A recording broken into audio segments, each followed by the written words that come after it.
Le vendredi, d'habitude, c'est un jour de forte activité chez ce producteur de coquillages.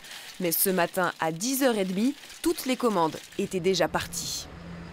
D'habitude, on travaillait 2 fois plus. Par rapport à cette période, on travaillait 2 fois plus. On préparait les fêtes. Vous voyez, pour les huîtres, pour tout. Et là, je me dis, ça craint quand même. La raison de cette baisse des commandes, les blocages organisés par les Gilets jaunes, notamment à La Fossette, sur un rond-point stratégique sur la route de Marseille.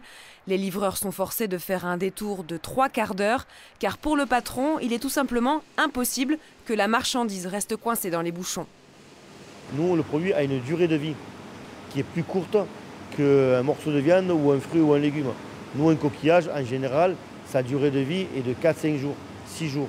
S'il reste bloqué 3 jours, la grande distribution ou le client, même que ce soit un petit commerçant ou une poissonnerie, si derrière il n'a plus qu'un jour pour le vendre, pour lui, c'est pas possible.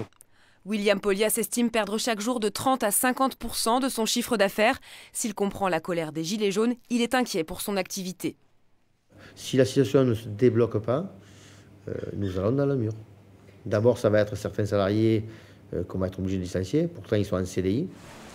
Dans le pays d'Arles, près de 300 entrepreneurs comme William ont fait remonter des difficultés à la Chambre de commerce et d'industrie. Parmi eux, 82% affirment avoir perdu une partie de leur clientèle.